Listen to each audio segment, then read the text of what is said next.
Dobrý deň, ahojte. Som veľmi rada, že sa vám môžem opäť prihovoriť prostredníctvom kanála Bez súdu typy na ty. Dnes sa budem venovať zrušeniu a vyporiadaniu podielového spoluvlastníctva. Podielové spoluvlastníctvo je vlastníctvo viacerých osôb k jednej a tej istej veci, pričom podiely jednotlivých spoluvlastníkov sú určené a vymedzené zlomkom v pomere k celku. Podľa našej ustálenej súdnej praxe nikoho nie je možné nútiť, aby zotrval v podielovom spoluvlastníctve, a preto máme právo kedykoľvek požiadať o zrušenie a vyporiadanie podielového spoluvlastníctva. U mňa je prioritou číslo 1 dohoda. Podielové spoluvlastníctvo je možné vyporiadať aj prostredníctvom mediácie. Pokiaľ sa však nedohodnete, máte kedykoľvek právo požiadať o to, aby v prípade vyporiadania podielového spoluvlastníctva rozhodol súd.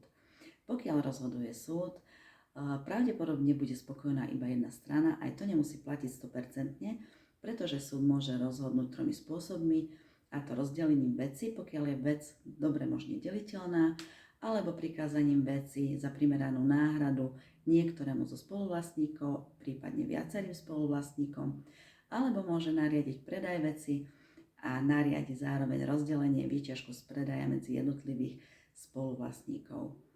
V ojedinelých prípadoch súd môže žalobný návrh aj zamietnúť, a to pokiaľ sú tam okolnosti hodné osobitého zreteľa. Takže pokiaľ chcete vyporiadať vaše podielové spoluvlastníctvo, odporúčam dohodu. Dohoda je vždy lepšia, pretože s tou druhou stranou sa dohodnete a pravdepodobne ani jeden z vás nebude v tejto veci odchádzať smutný.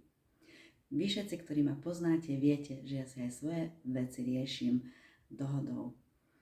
Zároveň budem veľmi rada, ak mi buď v komentároch alebo na e-mailovú adresu mediatorka@rifin.sk napíšete, čo by vás zaujímalo ohľadom riešenia sporov prostredníctvom mediácie alebo aj ohľadom mediácie ako takej. Prajem vám krásny týždeň a teším sa na vás.